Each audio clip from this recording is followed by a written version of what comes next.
6.5 বছর বয়সী মেয়েটির নাম রিয়া গো। মা বাবার সঙ্গে থাকতো নারায়ণগঞ্জ সদরের নয়ামাটি এলাকায়।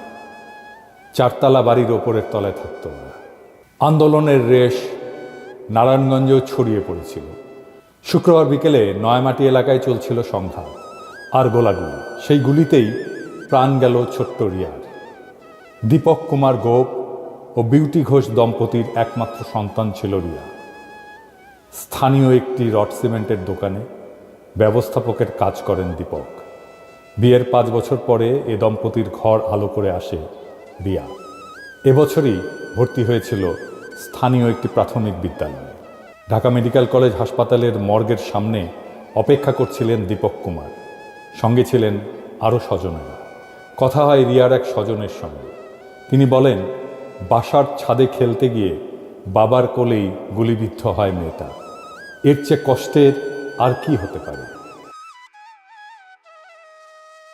হেলিকপ্টার থেকে ছোড়া গুলিতে প্রাণ গেছে এমন অনেকের, তাদের খুঁজে বের করা হয়নি। 3 মাস পার হয়ে গেলেও খোঁজ মেলেনি সেই স্নাইপারদের যারা নির্বিচারে দূর থেকে টার্গেট করে আমাদের বাচ্চাদের মেরেছে। আমরা ইতিহাস বলে যাব। সারা দেশের মানুষ জানবে ক্ষমতার মসনদে বসে কিছু অদক্ষ এবং লোভী মানুষ কিভাবে একটা রক্তাক্ত বিপ্লবকে ব্যর্থ করে দিল। তবু আমরা জ্বালিয়ে রাখবো আশা। হয়তো আবার একদিন জেগে উঠবে পুরো দেশ। আমরা অসমাপ্ত বিপ্লবকে সম্পন্ন করব।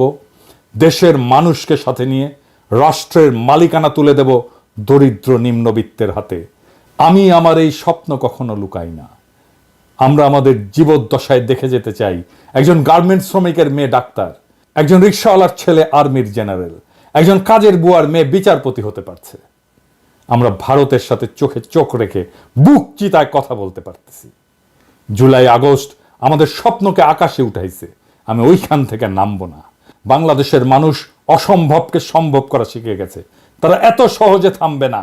আমরা আবার একদিন আকাশ বাতাস বিদীর্ণ করে আওয়াজ উঠাবো, ইনকিলাব জিন্দাবাদ।